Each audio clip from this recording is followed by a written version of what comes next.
Hello dear students, welcome in our video lecture of some basic concepts of chemistry. That is the chapter first of standard 11. આપણે mostly chapter પૂરું કરી દીધું છે. થિયરીના બધા concept શીખાઈ ગયા છે. વચ્ચે રાસાયણિક સંયોગીકરણના નિયમો, લોસ ઓફ કેમિકલ કોમ્બિનેશન્સ એ આપણે વચ્ચે રાખી દીધું હતું. એ હવે સિલેબસનો ભાગ નથી, છતાં પણ આપણે એની આજના લેક્ચરમાં થોડીક ડિસ્કસ તો કરશું જ કે જેથી આપણે એનાથી પણ ફેમિલિયર બની જઈએ. અને હા, પાછો એક વખત બોલું છું, વિડીયોની અંદર ગુજરાતી અને અંગ્રેજી બંને ભાષાનો ઉપયોગ કરીશ. હેતુ એ છે કે એક જ વિડીયો ઇંગ્લિશ મીડિયમના બાળકોને પણ કામ આવે અને સાથે સાથે ગુજરાતી મીડિયમના બાળકોને પણ કામ આવે. આપણે જ્યાં જરૂર હતી ત્યાં ઇંગ્લિશ મીડિયમ વાળા માટે અલગ અને ગુજરાતી મીડિયમ વાળા માટે એ જ ટોપિકનો અલગ વિડીયો પણ બનાવેલો છે અમુક સાંદ્રતાના ટર્મ્સની બાબતમાં. પણ દરેક વિડીયોને જો આ રીતના બનાવવા જાય તો એક શિક્ષકનો સમય વધુ ખર્ચાય અને શિક્ષકનો સમય બહુ જ કિંમતી છે. એ વાત તમે સારી રીતના સમજતા હશો અને એ વાતને ધ્યાનમાં રાખીને વિડીયોની અંદર ઇંગ્લિશ અને ગુજરાતી બંને હશે. બંને માધ્યમના બાળકોને સારામાં સારી રીતના સમજાય એવી જ રીતના હું બોલીશ. સારું, તો આજનું આપણું કામ છે, તમે શીખેલા છો એના ઉપરથી પહેલા એક બધી જ સાંદ્રતાની જે કંઈ વ્યાખ્યાઓ છે એના ઉપરથી એકાદી વાત આપણે તારવવી છે અને પછી આપણે રાસાયણિક સંયોગીકરણના નિયમોની ચર્ચા કરશું. એક બે વધારાની વાતો પણ શીખશું. તો સૌથી પહેલા these are the total 7 or I should say 9 concentration terms. Formality ને બાદ કરતા બાકીની બધી જ આપણે શીખી ગયા એકો એક. ફોર્માલિટી છે એ તમે 12મા ધોરણમાં સોલ્યુશન ચેપ્ટર ભણશો એમાં આપણે એનું ડિસ્કસ કર્યું. અત્યારે અસ્થાને છે એટલે આપણે નથી શીખતા, પણ છતાંય એનો ઉલ્લેખ આમાં આપણે વારે ઘડીએ કરતા રહેશું. હવે મેં અત્યારે એટલા માટે લખ્યું છે કારણ કે આપણે અત્યારે રિવાઇઝ કરવું છે કે આ બધાના ફોર્મ્યુલા શું છે. તમે વિચારતા જાઓ, હું બોલતો જાઉં છું, પણ મારા બોલતા પહેલા તમારા વિચારમાં આવી જવું જોઈએ. Molarity is equal to 1000 multiplied by mass of solute divided by molecular mass multiplied by volume of solution. Okay. Molality 1000 multiplied by mass of solute in gram divided by molecular mass multiplied by mass of solvent. આની એટલી વસ્તુ નવી આવે છે. Okay, ત્રીજું normality 1000 multiplied by mass of solute divided by equivalent mass multiplied by volume of solution. Mostly બધાના ડિનોમિનેટરમાં છેદમાં volume of solution દ્રાવણનું કદ એવું જ આવશે. આ એક એવું છે કે જેમાં દ્રાવણનું કદ નથી પણ દ્રાવકનું વજન છે. That means here volume is not considered, here only mass is considered. Okay, formality formula બોલી દઉં. 1000 multiplied by mass of solute divided by formula mass, જેને ગુજરાતીમાં સૂત્રભાર કહેવાય, એ પણ આપણે શીખશું. multiplied by volume of solution.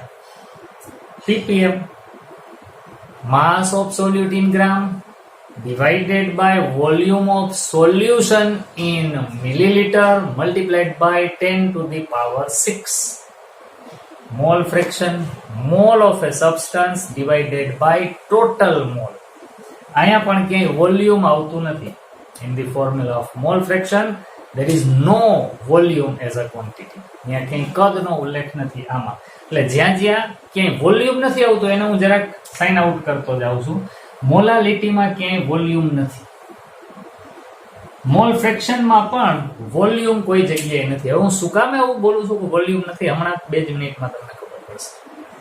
ચાલો, એના પછી W/W. This W indicates mass of solute while this W indicates mass of solution multiplied by 100. So here also there is no volume. પણ જો અહીંયા વોલ્યુમ છે, આને શું કહેશું? માસ ઓફ સોલ્યુટ, દ્રવ્યનું વજન. પણ આ શું છે? વોલ્યુમ ઓફ સોલ્યુશન, દ્રાવણનું કદ. તો અહીંયા તો કદ અને આમાં તો બેયના કદ જ છે, વોલ્યુમ જ. Mass volume of solute divided by volume of solution. તો દરેકના ફોર્મ્યુલા આપણે અત્યારે બોલ્યા, તમે ભણેલા જ છો, તમને યાદ હોવા જ જોઈએ. હવે એના ઉપરથી એક વાત કરવાનું છે. Now you know very well, volume depends upon temperature. હવે આ તો હાઈસ્કૂલ લેવલથી જાણો છો. કદનો આધાર તાપમાન ઉપર હોય. ટેમ્પરેચર ઇન્ક્રીઝ થાય તો વોલ્યુમ પણ ઇન્ક્રીઝ થાય, અને ટેમ્પરેચર ડિક્રીઝ થાય તો વોલ્યુમ પણ ડિક્રીઝ થાય. તાપમાન વધે તો કદ વધે, તાપમાન ઘટે તો કદ ઘટે. પાટાઓ, રેલવેના ટ્રેક ગરમ થાય એટલે થોડાક લાંબા થાય, એટલે જો ને બે પાટાની વચ્ચે જગ્યા રાખવામાં આવતી હોય. લોખંડના સળિયાને પણ ગરમ કરો તો એની લંબાઈમાં વધારો થાય. ટૂંકમાં ટેમ્પરેચર વધતા કદ વધે, ટેમ્પરેચર ઘટે તો કદ ઘટે. હવે તમે જુઓ, આ ક્રોસ કરેલા છે આપણે જેને આ ત્રણ સિવાય બાકીના બધા ફોર્મ્યુલામાં વોલ્યુમ છે. And volume is in denominator, છેદમાં વોલ્યુમ છે આ બધામાં. ક્રોસ કર્યો છે સિવાયના બધામાં. એટલા માટે જો તમે મોલારિટી ફાઇન્ડ આઉટ કરી 25 ડિગ્રી સેલ્સિયસ ટેમ્પરેચરે કોઈ એક કમ્પાઉન્ડની મોલારિટી 0.2 મોલર આવી 25 ડિગ્રી સેલ્સિયસ, તો હવે કોઈ એમ કહે કે આ જ સોલ્યુશન લઈ અને એની મોલારિટી હું 30 ડિગ્રી સેલ્સિયસે ફાઇન્ડ આઉટ કરું તો શું ફેર પડશે? તો હાવ સીધી સાદી વાત જુઓ, મોલારિટીનું ફોર્મ્યુલા લખીએ તો 1000 multiplied by mass of solute upon molecular mass multiplied by volume of solution. If temperature was 25 degrees Celsius, then the value of molarity was 0.2 molar. But if we raise the temperature, that is 30 degrees Celsius, એટલે કે થોડોક વધારો કર્યો, તો હવે આમાં શું ફેર પડશે? તો જુઓ, ટેમ્પરેચર વધશે ને એટલે આ વધશે, વોલ્યુમ ઇન્ક્રીઝ થાય, તાપમાન વધે. હવે જો આ વધે, that means denominator છેદ વધ્યો, and if denominator increases, the value of molarity will decrease. તો જેમ ટેમ્પરેચર વધે ને એમ મોલારિટી ની વેલ્યુ ઘટે, અને ટેમ્પરેચર ઘટે તો મોલારિટી વધે. આનો અર્થ એવો થયો કે આ ક્રોસ કરેલા સિવાયના બાકીના બધાય ટેમ્પરેચર ડિપેન્ડેન્ટ છે. તાપમાન સાથે બદલાય એવી સાંદ્રતાની ક્વોન્ટિટી કઈ? Molarity, normality, formality, ppm, W/V and V/V. આટલા બધા એવા છે કે જે તાપમાન સાથે બદલાય છે. તો ક્વેશ્ચન હોય, which of the following concentration term will have different value at different temperature? તાપમાન સાથે કોની વેલ્યુમાં તફાવત આવશે? તો આ બધાની વેલ્યુ તાપમાન સાથે બદલાય. એવો પણ ક્વેશ્ચન હોય કે which concentration terms are independent of temperature? તો મોલાલિટી એને તાપમાન સાથે કોઈ સંબંધ જ નથી. શું કામે? તો કે ક્યાંય વોલ્યુમ આવતું જ નથી આખા ફોર્મ્યુલામાં, બધા માસ જ આવે છે. એવી જ રીતના મોલ ફ્રેક્શન, એમાં પણ મોલ જ આવે છે. મોલ ધેટ મીન્સ માસ, માં ક્યાંય વોલ્યુમ નથી. અને W/W માં પણ બધા માસ જ છે. તો આમાં એ ખાસ ધ્યાનમાં રાખવાનું, molality, mall fraction and W/W R independent from temperature change. બાકીના બધાય તાપમાન સાથે બદલાય. બહુ ઇમ્પોર્ટન્ટ ઇન્ફોર્મેશન છે બાળકો, નોટમાં લખી રાખો. આવું જ લિસ્ટ બનાવી અને આવી નિશાની કરી રાખો તોય ચાલશે. પણ કોણ ટેમ્પરેચર સાથે બદલાય છે ને કોણ નથી બદલાતું એ આપણને ખ્યાલ હોવો જોઈએ. પાકું કરવાની જરૂર નથી, ખાલી એટલો કન્સેપ્ટ મગજમાં લઈ આવો. જેના ફોર્મ્યુલામાં વોલ્યુમ આવતું હશે એ ટેમ્પરેચર સાથે બદલાશે. વોલ્યુમ હશે જ નહીં, ખાલી માસ જ હશે ફોર્મ્યુલામાં, એને ટેમ્પરેચરની કોઈ અસર થશે નહીં. સારું, તો આ વસ્તુ નોટ ડાઉન કરી લ્યો. એટલે આપણે હવે લોસ ઓફ કેમિકલ કોમ્બિનેશન એ શીખીએ.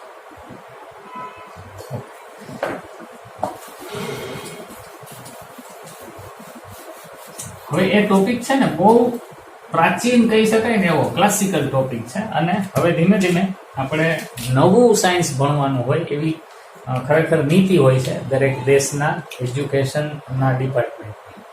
અને ઓમેય આ વખતે તો આ કોરોનાને કારણે સિલેબસ થોડોક શ્રિંક કરવો પડ્યો, એટલે એમાંથી ઘણા ચેપ્ટરને રિમૂવ કરવામાં આવ્યા છે, ઘણા ચેપ્ટરમાંથી અમુક ટોપિક્સને રિમૂવ કરવામાં આવ્યા છે.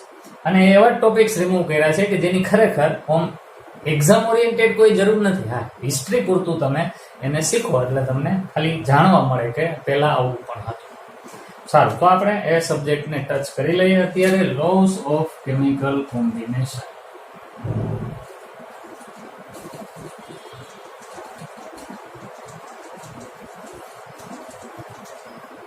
ગુજરાતીમાં કહીએ ને તો આવું રાસાયણિક સંયોગીકરણના નિયમો, રાસાયણિક સંયોગીકરણના નિયમો યાદી બનાવીએ પહેલા તો કે આવા ક્યાં ક્યાં નિયમ છે, પછી એ નિયમ વિશે થોડું થોડું જાણશું. પહેલો નિયમ,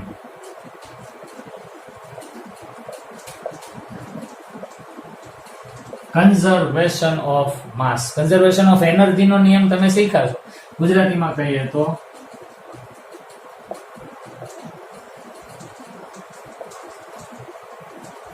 દ્રવ્યમાન સંરક્ષણનો નિયમ. ગુજરાતીમાં ઉર્જા સંરક્ષણનો નિયમ ભણ્યા હતા. અહીં દ્રવ્યમાન સંરક્ષણનો નિયમ છે. બે વસ્તુ સેમ આપણને સમજાવશે, હમણાં આપણે જોઈએ. પછી બીજું,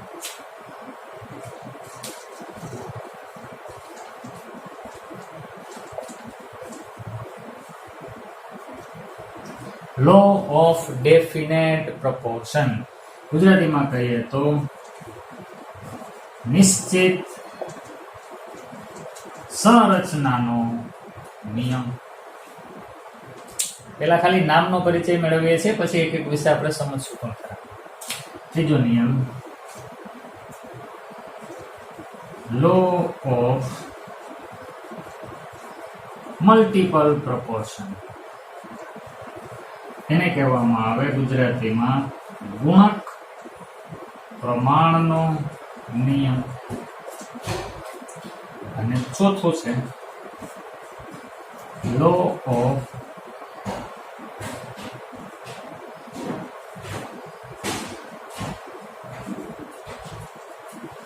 રેસિપ્રોકલ પ્રપોર્શન. એને કહેવાય લો ઓફ રેસિપ્રોકલ પ્રપોર્શન નો ગુજરાતી કરવા ધારીએ તો નહીં પોસિબલ બને, છતાંય લો ઓફ રેસિપ્રોકલ પ્રપોર્શન એટલે એકબીજાની સાથે અમુક ચોક્કસ પ્રમાણમાં સંયોજનો જોડાતા હોય એને લગતી અહીંયા ચર્ચા છે. હજી એક પાંચમો નિયમ પણ છે.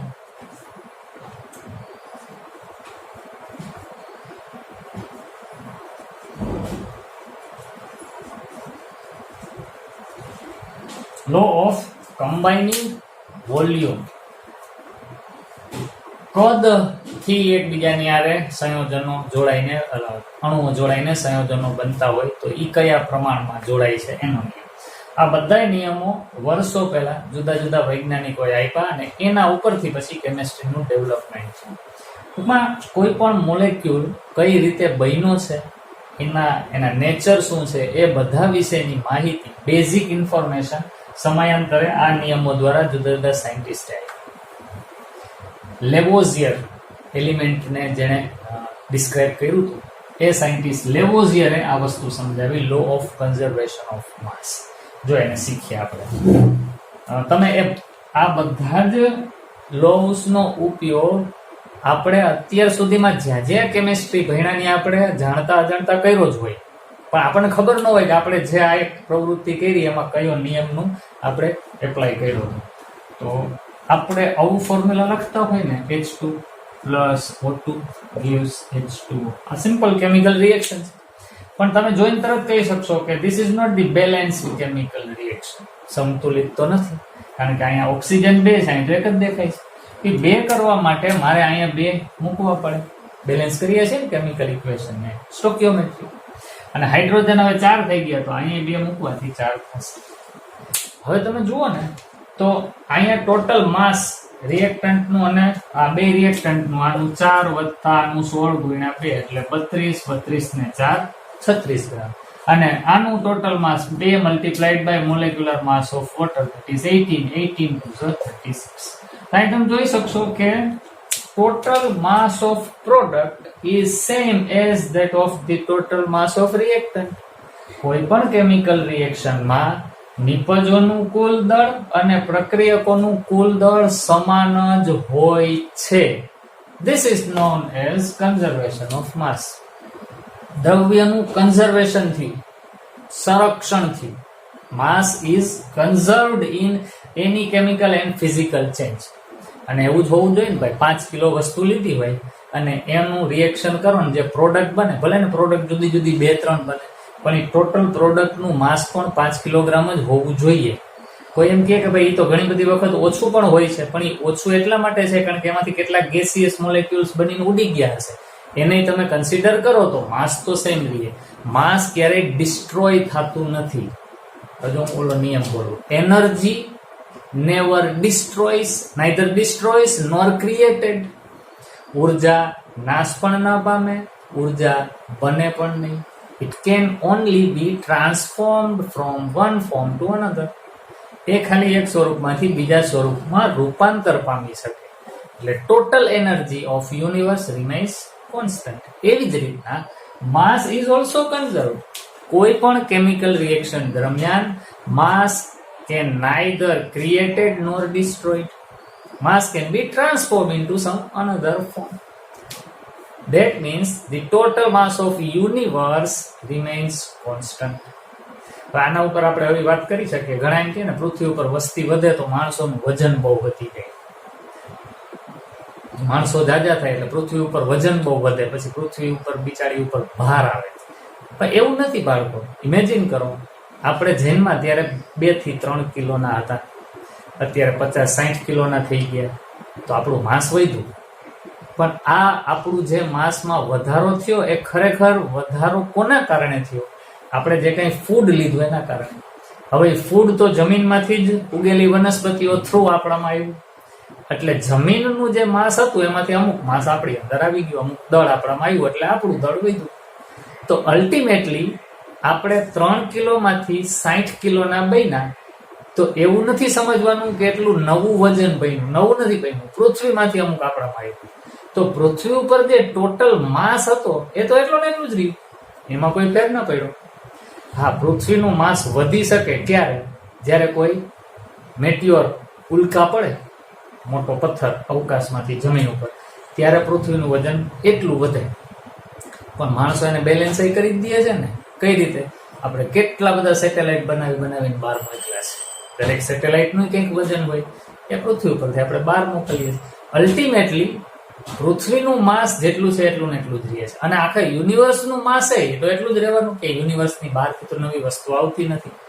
તો સેમ વસ્તુ કેમિકલ રિએક્શનમાં પણ એપ્લાય થાય. તમે ઇમેજિન કરો, આ બધી વસ્તુઓ ખાલી સાંભળવાને બદલે વિચારવાનું છે, તો તમને ખ્યાલ આવશે કે સાયન્સનો વ્યાપ, આપણા મગજના વિચારવાનો વ્યાપ કેવડો મોટો છે. અત્યારે હું વાત કરું છું યુનિવર્સની, અને એમાં આપણે આ લો ને અત્યારે જોતા હતા.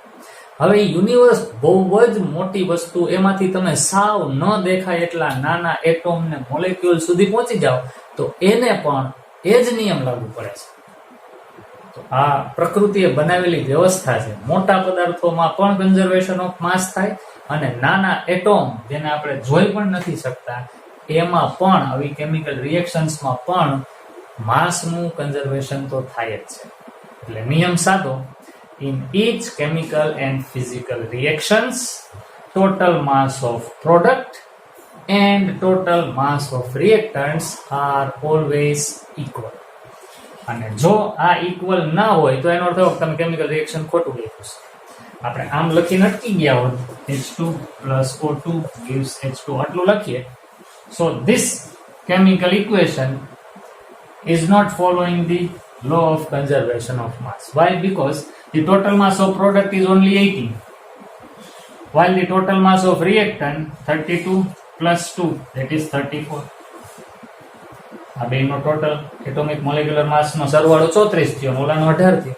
અહીં જાજુ માસ હતું, અહીં આટલું જ વધ્યું, તો બાકીનું માસ ક્યાં ગુમ થઈ ગયું? એવું બને નહીં. માસનો નાશ ન થાય, બને પણ નહીં, ખાલી ટ્રાન્સફોર્મ થાય. તો આ સાદી સમજ કોણે આપી?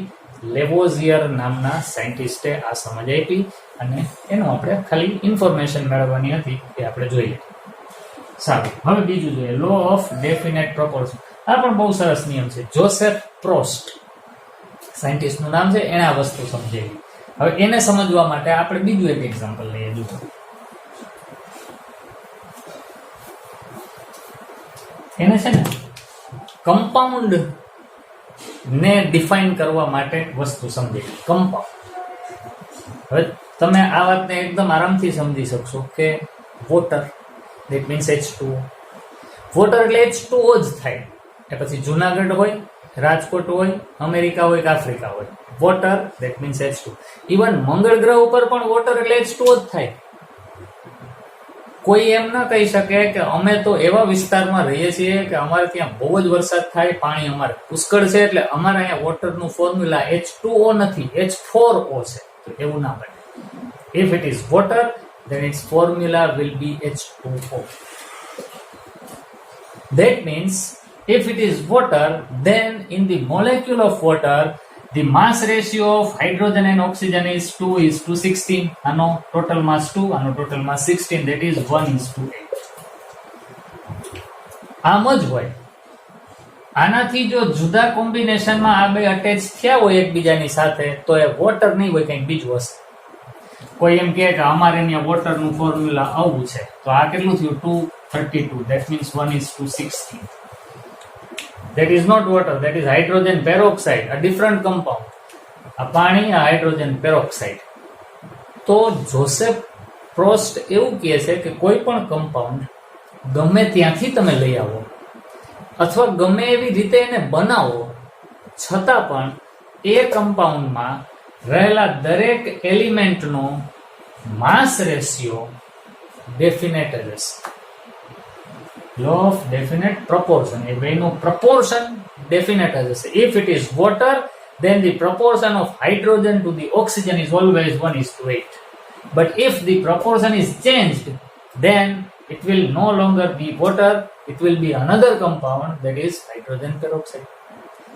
તો જોસેફ પ્રોસ્ટ એમ કહે છે કે કોઈ પણ સંયોજન જગતમાં ગમે ત્યાંથી લઈ આવો, ગમે એવી રીતે તમે બનાવો, પણ એ સંયોજનની અંદર રહેલા ઘટક તત્વોનું પ્રમાણ નિશ્ચિત જ હશે. જો એ પાણી હોય તો પ્રમાણ 1:8 જ હોય, જો એ હાઇડ્રોજન પેરોક્સાઇડ હોય તો પ્રમાણ 1:16 જ હોય. આ નક્કી. આવું જોસેફ પ્રોસ્ટે કીધું. અને વાત તમારે એવી ધ્યાનમાં રાખવાની છે કે સંયોજન ઘટક તત્વોનું પ્રમાણ નિશ્ચિત, એટલે કે નિશ્ચિત સંરચનાનો નિયમ, એમાં ફેરફાર ન થઈ શકે. એ બધી જગ્યાએ સરખું જ હોય. Water that means H2O. મીઠું એટલે NaCl જ હોય, નક્કી. કોઈ એવું ન કહી શકે કે ખારું મીઠું છે તો આમાં Na2Cl3 છે, એવું ન બને. NaCl જ હોય જો એ મીઠું હોય. હવે ત્રીજું, લો ઓફ મલ્ટિપલ પ્રપોર્શન. એને ગુજરાતીમાં કીધું ગુણક પ્રમાણનો નિયમ. એ પણ બહુ ઇન્ટરેસ્ટિંગ છે. જુઓ એને એક એક્ઝામ્પલ આ હતું એવું જ આપણે એક્ઝામ્પલ લઈએ. હાઇડ્રોજન અને ઓક્સિજન બે એટોમ છે, એ આ રીતના જોડાય ને તો પણ બની શકે એક સંયોજન જેને આપણે કહીએ પાણી. અને એ જ હાઇડ્રોજન ને ઓક્સિજન આવી રીતના જોડાય તો એક બીજું સંયોજન બને, એને આપણે કહીશું હાઇડ્રોજન પેરોક્સાઇડ. હવે હું બોલું છું, ધ્યાનથી સાંભળજો. બે જ તત્વો, બે જ એલિમેન્ટ હાઇડ્રોજન ને ઓક્સિજન એકબીજાની સાથે જુદી જુદી રીતે જોડાઈને તો જુદા જુદા સંયોજનો બનાવી શકે છે. હાઇડ્રોજન ને ઓક્સિજન જ, પણ એક કોમ્બિનેશનમાં જોડાય તો પાણી બને, બીજા કોમ્બિનેશનમાં જોડાય તો હાઇડ્રોજન પેરોક્સાઇડ બને. ઓલું ચણાનો લોટ અને પાણી, પણ એનું એક કોમ્બિનેશન રાખો તો ભજીયા બનાવી શકાય, કંઈક કોમ્બિનેશન બદલી નાખો તો એમાંથી ગાંઠિયા પણ બને. પણ એ બધામાં પ્રપોર્શન જુદા જુદા હોય. પણ મહત્વની વાત હવે કે બે એલિમેન્ટનું એકબીજાની સાથે કોમ્બિનેશન થવાનો રેશિયો હંમેશા હોલ નંબરમાં જ હશે. તમને ક્યાંય આવું ફોર્મ્યુલા ના જોવા મળે. ફ્રેક્શનલ નંબર વાળા ફોર્મ્યુલા કોઈ દી ના બને એવું આ નિયમ કહે છે. બસ એટલું સાચું. આનો તમે ઉપયોગ કર્યો જ છે. નાઇટ્રોજન ઓક્સિજન ની સાથે જોડાય તો આવું પણ બનાવી શકે, આવું પણ બનાવી શકે, આવું પણ બનાવી શકે અને આવું પણ બનાવી શકે. તો બે જ તત્વો એકબીજા સાથે જુદી જુદી રીતે જોડાય, એક કરતા વધુ સંયોજનો બનાવી શકે. પણ આ બધા જ સંયોજનોમાં ઘટકોનું એકબીજા સાથે જોડાવાનું પ્રમાણ એ સાદી પૂર્ણાંક સંખ્યામાં જ હોય, હોલ નંબરમાં જ હોય. હવે આ નિયમ તમે જાણો કે ન જાણો એનાથી તમારા ભણવા ઉપર કોઈ અસર પડવાની નથી. પણ હા, આપણે જાણ્યા હોય તો આપણને એમ થાય કે કેમિસ્ટ્રીમાં આવું પણ કંઈક હોય છે. જેમ કે ઇલેક્ટ્રિસિટી, તમે એને જાણતા નથી, નહોતા જાણતા તોય તમે એનો ઉપયોગ તો કરતા હતા. એમાં નહીં, જાણતા નથી છતાંય એનો ઉપયોગ તો આપણે કરી જ લીધો છે. આપણે ક્યારેય આવા ફોર્મ્યુલા લખ્યા જ નથી. આપણે ફોર્મ્યુલા વોલ નંબર વાળા જ લખ્યા છે, વોલ નંબર વાળા જ લખશું. કારણ કે જોસેફ પ્રોસ્ટનો આ નિયમ, આ નિયમ ડાલ્ટન આપ્યો. ડાલ્ટનનો નિયમ ગુણક પ્રમાણનો એને લાગુ પડે છે. અને હવે છેલ્લું લો ઓફ કમ્બાઇનિંગ વોલ્યુમ. એ નિયમ હવે આમ તો વર્ષોથી આઉટડેટેડ છે. જ્યારે મોલ કન્સેપ્ટ શોધાણો નહોતો ત્યારે લોકો વોલ્યુમને આધારે કેમિકલ રિએક્શન્સ લખતા હતા, પણ હવે તો હાવ આઉટડેટેડ થઈ ગયું છે. તો શીખી લઈએ લો ઓફ રેસિપ્રોકલ પ્રપોર્શન.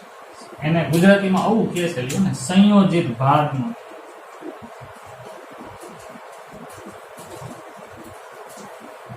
એને સમજવા માટે પણ બહુ ઇન્ટરેસ્ટિંગ એવું એક એક્ઝામ્પલ છે. હું અહીંયા પેલા બોલી દઉં, હું બોલીશ ને એમાં નહીં સમજાય, પછી આપણે સમજશું પણ ખરા. ગુજરાતીમાં બોલું છું. એક તત્વના નિશ્ચિત દળ સાથે બે જુદા જુદા તત્વના જુદા જુદા દળ સંયોજાતા હોય તો તે બંને તત્વો પણ એકબીજાની સાથે સંયોજન બનાવી જ શકે. બીજી વાર હું નહીં બોલું, એવું હોય તમે વિડીયો રિવાઇન્ડ કરીને પાછું સાંભળી લો. હવે ઇંગ્લિશ મીડિયમમાં fixed mass of an element if combines with different masses of different elements, then both those elements can also combine with each other to make a compound. આને પણ એવું હોય તો બીજી વાર રિવાઇન્ડ કરીને સાંભળી લો. પણ આ તમે 2-3 વાર સાંભળશો તો ખાલી પાકું થશે, સમજાશે નહીં. હવે હું સમજાવું કાઠિયાવાડી ભાષામાં. આ ફલાણા ભાઈ, આ પૂછડા ભાઈ, આ ઢીકડા ભાઈ. ફલાણું પૂછડું ઢીકડું એટલા માટે શબ્દ વાપરું છું કે એ બાબતે આપણને સરળતાથી યાદ રહી જશે. ફલાણું પૂછડું ઢીકડું. હવે હું એવું કહું છું કે ફલાણા ભાઈ અને પૂછડા ભાઈ એકબીજાના સગા છે, અને આ ફલાણા ભાઈ ને ઢીકડા ભાઈ પણ એકબીજાના સગા છે. ધ્યાનથી જોજો, આ કોણ? ફલાણા ભાઈ, આ પૂછડા ભાઈ, આ ઢીકડા ભાઈ. ફલાણા પૂછડા એકબીજાના સગા, ફલાણા ઢીકડા એકબીજાના સગા. તો હવે તમે આ પૂછડા અને ઢીકડા વિશે શું કહી શકો? એ પણ એકબીજાના સગા થતા જ હોય નક્કી. ભાઈ આ આનો સગો છે, આ આનોય સગો છે, તો નક્કી આ બે એકબીજાના સગા હશે જ. બસ એવી વાત અહીંયા આપણે જોવાની છે. જુઓ, ફિક્સ્ડ માસ ઓફ હાઇડ્રોજન. માની લો કે હાઇડ્રોજન 1 ગ્રામ રિએક્શન કરે ફિક્સ્ડ માસ ઓફ સોડિયમ સાથે. સોડિયમનો એટોમિક માસ 23 ગ્રામ. તો આ બેનું કોમ્બિનેશન બને સોડિયમ હાઇડ્રેટ. પછી fixed mass of hydrogen if reacts with fixed mass of chlorine 35.5 ગ્રામ, તો આ બેનું પણ સંયોજન બને HCl.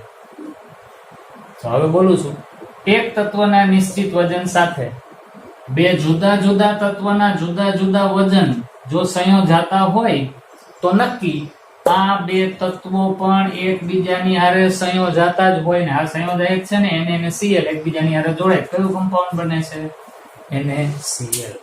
તો આ જે નિયમ છે ને એને કહેવાય સંયોજિત ભારનો નિયમ, લો ઓફ રેસિપ્રોકલ પ્રપોર્શન. ફરીથી એક વખત હવે આને જોતા જોતા સાંભળજો હું જે બોલું. Fixed mass of an element if combines with different masses of different elements, then both those elements can also combine with each other to form a compound. Richter નામનો સાયન્ટિસ્ટ થયો, એને આ આખો રૂલ સમજાવ્યો ગુજરાતી વાળા બાળકો માટે. એક તત્વના નિશ્ચિત વજન સાથે બે જુદા જુદા તત્વોના જુદા જુદા વજન સંયોજાતા હોય તો આ બંને તત્વો પણ એકબીજાની હારે તો સંયોજન બનાવતા જ હોય. એને કહેવાય સંયોજિત ભારનો નિયમ. તો આ 4 નિયમો. 5મો નિયમ છે એમાં H2 ગેસ અને O2 ગેસ કેટલા કદ H2 અને કેટલા કદ O2 પ્રક્રિયા કરે તો કેટલા કદ H2O મળે, એવી રીતના એમાં વાત હતી. પણ એ વાતને અત્યારે આપણે કરવાની જરૂર નથી, સમય પણ જાજો થઈ ગયો છે અને ચેપ્ટરના ઓલમોસ્ટ બધા ટોપિક પૂરા થઈ ગયા. છતાં પણ અમુક એવો ફોર્મ્યુલા છે કે જે તમે MCQ સોલ્વ કરતી વખતે ફેસ કરશો, તો એ ફોર્મ્યુલા યાદ રાખવાના. આપણે પણ વખતો વખત શીખતા જશું. ઝાઝા બધા લેક્ચર કરવા પડ્યા કારણ કે આપણો હેતુ છે વિડીયો 20 મિનિટની આડે ગાળે નો જ બનાવવો, એનાથી મોટો નથી બનાવવો. કારણ કે તમારો ડેટા પણ એમાં કદાચ વધુ વપરાઈ જતો હોય. એ હેતુથી આપણે વિડીયો નાના બનાવીએ છીએ એટલે વિડીયોની સંખ્યા વધે છે. એટલે ચેપ્ટર અહીંયા પૂરું આપણે કરીએ છીએ. નેક્સ્ટ વિડીયોથી આપણે નવું ચેપ્ટર શરૂ કરશું. કદાચ પીરિયોડિક ટેબલ આવર્ત કોષ્ટક વાળું અથવા તો રેડોક્સ રિએક્શન વાળું એ નક્કી કરશું નેક્સ્ટ વિડીયોમાં કયું ચેપ્ટર આપણે શરૂ કરવું. તો ભણેલા ચેપ્ટરને બરાબર તૈયાર કરજો. પાછું એક વખત કહી દઉં છું, ગુજરાતી અને અંગ્રેજી બંને બાળકો આ બુકને વસાવી લ્યો. આમાંથી chapter wise topic wise MCQ આપેલા છે અને સાથે સાથે એ પણ સોલ્વ કરો. 11th સ્ટાન્ડર્ડમાં તમારે સૌથી વધુ ફોકસ કન્સેપ્ટ અને MCQ ઉપર જ કરવાનું છે. થિયરીને પાકી કરવાની જરૂર 11મા ધોરણ પૂરતી નથી, કારણ કે આપણું 11 ધોરણ એ પાયો છે, એને આપણે પાકો નથી કરવાનો, સમજવાનો છે. એટલે અહીંયા આ પ્રશ્નનો આ જવાબ જેમ 10મા ધોરણમાં આપણે કદાચ કરતા હોઈએ એવું અહીંયા કરવાથી કોઈ ફાયદો થવાનો નથી. અહીંયા કન્સેપ્ટ સમજવાનો છે. કન્સેપ્ટ સમજાશે તો તમે MCQ સોલ્વ કરી શકશો. એટલે 11મું ધોરણ પૂરેપૂરું JEE અને NEET ની પ્રિપેરેશન પાછળ જ આપણે ફોકસ કરવાનું છે. હા, લખવાની પ્રેક્ટિસ રાખવાની કે જેથી 12માની થિયરી પણ આપણે લખી શકીએ. સારું, તો આ વિડીયોમાં આટલું જ. નેક્સ્ટ વિડીયોમાં પાછા મળીએ. ત્યાં સુધી